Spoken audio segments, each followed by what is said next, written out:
Okuno kw'abantu abayeta omukwirukangira abaana abarikuzaarwa batahikire ahari Mbarara Regional Referral Hospital bayoreka entaranta zaabo. Run safely and come back safely.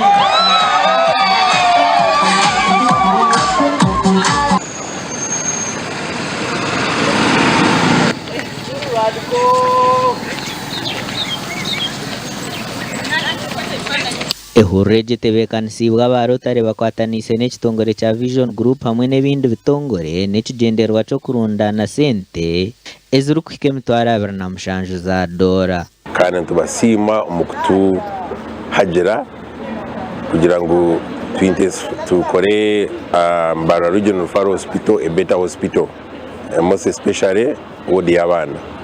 Purpose ya rwani iriyo kugira ngu intensify. We have an intensive care unit and well equipped. Omuramu agwa safe motherhood n'ekintu ky'amaani munonga. Ninyenda kugambira abantu abariho ko otakaikagomu neyonato ward ningo kwarewe omukazi yarga kuzaara akargamu naza n'omwana hariya akazomuhiteja akamanejinga omwana n'abashaba kwani bakoramu n'abantu abakoramu buzimazima tine cyo kumanya nabo cyo nishaba ngo abantu mwe n'abariho koreka supporting ekikwatikire na safe motherhood. Okwirukanga okukwazamu abantu ba buri kika kandi ambulance yabereho okutwara batabasa kuheza.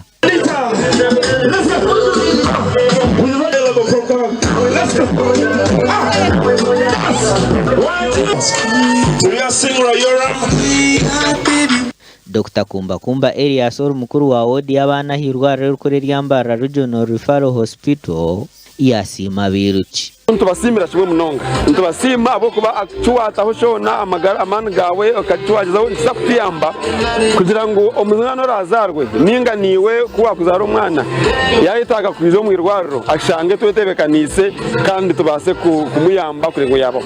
Ntusima munonga rotare okuganizinga ekintu nk'eki kirungi cyo kwirukangira abakazi nubo bazire bitu nubo banyanya zitwe nubo bahara bitu. Bamwe mu bantu abayeta omukwiruka oku batugambire kyabajemesereza kwirukanga.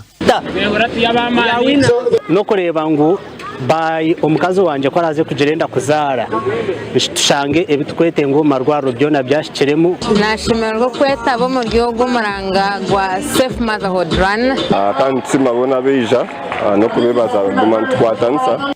Bamwe habyome bagenderire kugurira irwaro rya Mbarara Regional Referral Hospital harimo ibyome biri kutindika abana n'ingashi incubation machines.